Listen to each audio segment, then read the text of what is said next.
बिस्मिल्लाहिर्रहमानिर्रहीम। अस्सलाम वालेकुम। रहबर टीवी देखने वालों को आरजे मोहम्मद नईम एक नई वीडियो में खुशामदीद कहता है। सदका बिन मरदास ने अपने वालिद से रिवायत की है कि अंताकिया के मज़ाफात में मैंने एक ऊंची जगह पर 3 कब्रें देखी। इनमें से हर एक पर एक शेर लिखा था। पहली कब्र पर लिखा था कि जिंदगी से वो शख्स कैसे लज्जत हासिल कर सकता है जो ये जानता हो कि अल्लाह ताला उससे जरूर बासपुर्स करेगा और उसके बंदों के साथ उसकी की जाने वाली नाइंसाफियों का बदला लेगा और जो भलाइयां उसने की है उनकी जजा देगा। दूसरी कब्र पर लिखा था कि कैसे लज्जत पाएगा वो आदमी जिसे यकीन हो कि बहुत जल्द उस पर मौत अचानक आ जाएगी और उससे उसकी बड़ाइयां और मल्क छीनकर उस जगह पर उसको ठहराएगी जिसका वो मुस्तहिक होगा।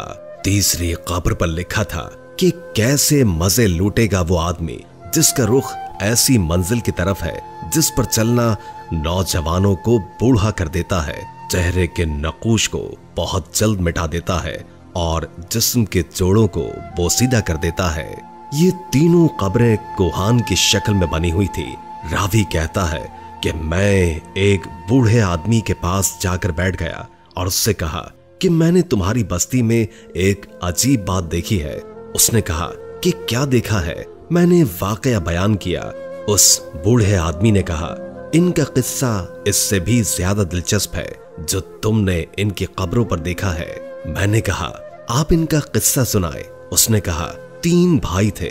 उनमें से एक बड़ा ओहदेदार था जो बादशाह के साथ रहता था और शहरों और लश्करों के इंतजाम पर मामूर था। दूसरा एक मालदार था, वो भी बादशाह के खास लोगों में से था। तीसरा एक इबादत गुजार था जो इबादत के लिए अपने आप को फारिग किए हुए था। उसकी मौत जब करीब आई तो उसके भाई उसके पास जमा हो गए और ओहदेदार ने कहा, ऐ मेरे भाई, आपको कुछ वसीयत करनी है तो वसीयत कर दीजिए। इबादत गुजार ने कहा, क्या वसीयत करूं? अल्लाह की कसम, मेरा कोई माल नहीं है जिसकी वसीयत करूं, न मेरा किसी पर कर्ज है जिसके लिए वसीयत करूं। मैंने दुनिया में कोई चीज नहीं छोड़ी जिसके लूटने का अंदेशा हो। ओहदेदार भाई ने कहा, ऐ मेरे भाई, ये मेरा माल तेरे सामने है, इसमें से जो चाहो और जो दिल चाहे वसीयत करो। इबादत गुजार ने अपना रुख फेर दिया। ताजिर भाई ने कहा, मेरे भाई, तुझे मेरी कमाई और कसरत दौलत का पता है। शायद तेरे दिल में किसी की भलाई का अरमान रह गया हो जिसको माल खर्च किए बगैर हासिल न किया जा सकता हो। ये मेरा माल है, इसमें से जो चाहो, जो हुक्म करो, उसको पूरा करूंगा।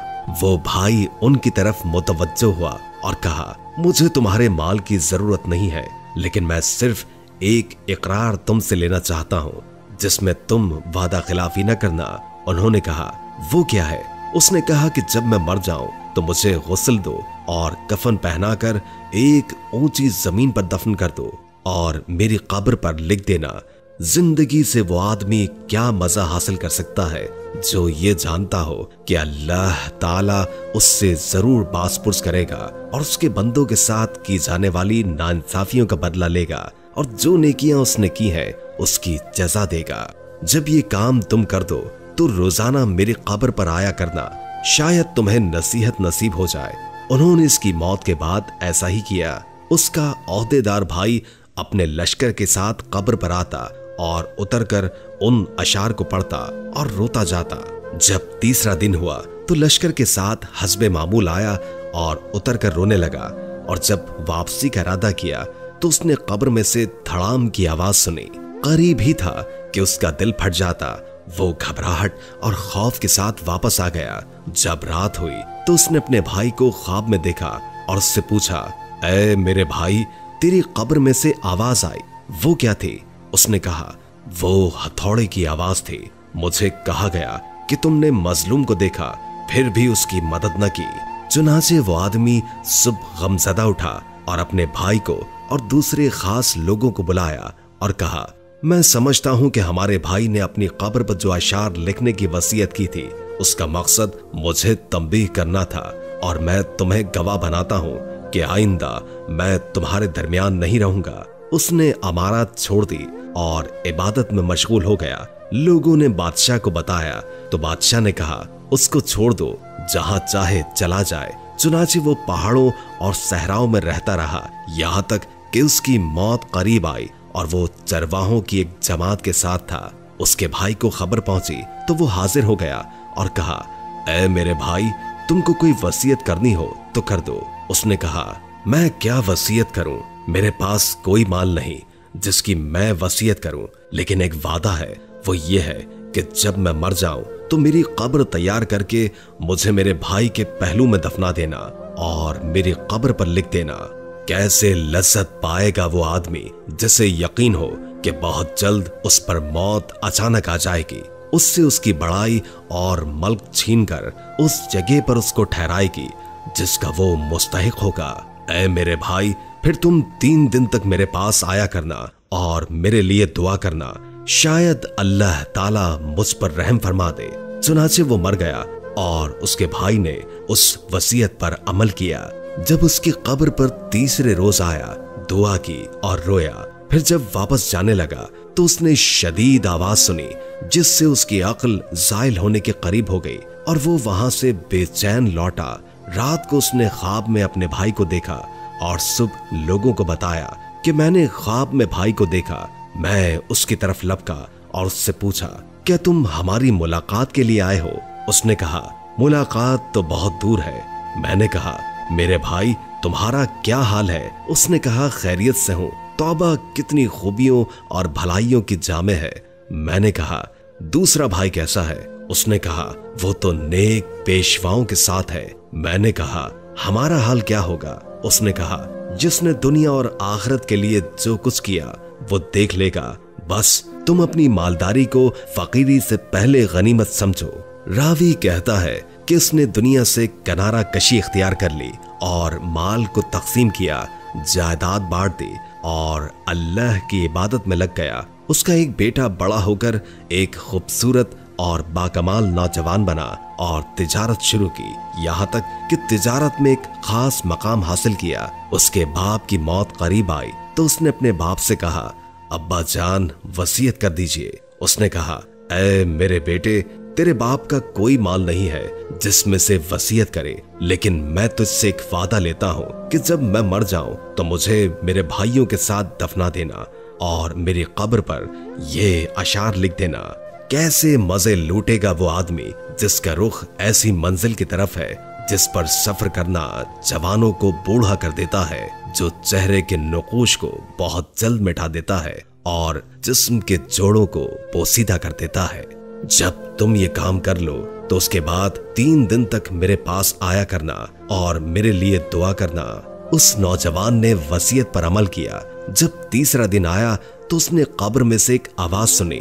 आवाज ऐसी थी कि जिससे उस नौजवान की जिल्द सुकड़ गई, रंग उड़ गया और नौजवान को शदीद बुखार हो गया। वो वापस घर आया। रात को उसके ख्वाब में उसका बाप आया और कहने लगा, मेरे बेटे, तुम हमारे पास आने से नजदीक हो, बस तुम अपने सफर की तैयारी कर लो और आखिरत का कुछ बंदोबस्त कर लो। अपना सामान घर से बांध लो जिससे तुम्हें निकलना है उस घर की तरफ जहां तुमने जाना है, और धोखे में ना रहो और ना लंबी लंबी उम्मीदें लगाओ जैसा कि तुमसे पहले लोग धोखे में रहे और आखिरत के मामले में कोताही की।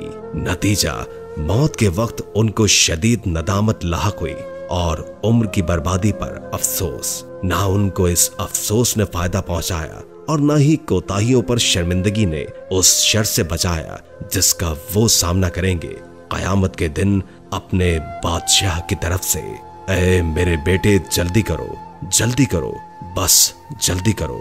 अब्दुल्लाह बिन सदका कहते हैं कि जिस बंदे ने वाकया सुनाया उसने बताया कि जिस रात उस नौजवान ने ये ख्वाब देखा, सुबह मैं उसके पास गया तो उसने हमें ख्वाब सुनाया और कहा, मुझे यकीन है कि बात ऐसी ही है कि जैसे मेरे बाप ने कहा। मैं समझता हूं कि मौत मेरे सर पर मंडला रही है। उसने रिश्तेदारों और लेन देन करने वालों से मामला साफ किया और लोगों से अलविदा कहा।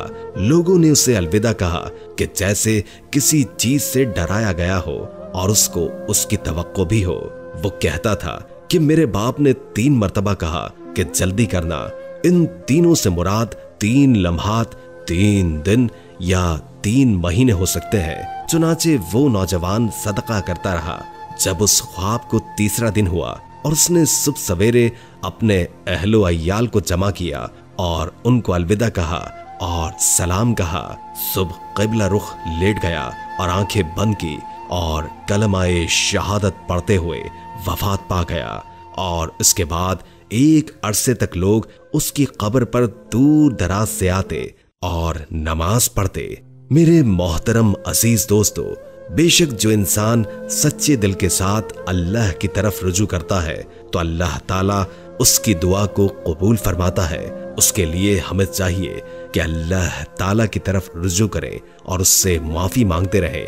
जिंदगी का कोई भरोसा नहीं, दुनिया का माल दुनिया में रह जाना है। हमारे साथ जो कब्र में जाएगा वो नेक अमाल होंगे। लिहाजा अल्लाह ने हमें मौका दिया है, हमें वक्त दिया है कि दुनिया में अच्छे अमाल करो, अच्छे काम करो ताकि आखिरत में तुम्हारे काम आए। मेरे अजीज दोस्तों, खुशकिस्मत है वो इंसान जिसको मरने से पहले बात समझ आ गई और उसने मरने से पहले अपने आप को उस जहां के लिए तैयार कर लिया।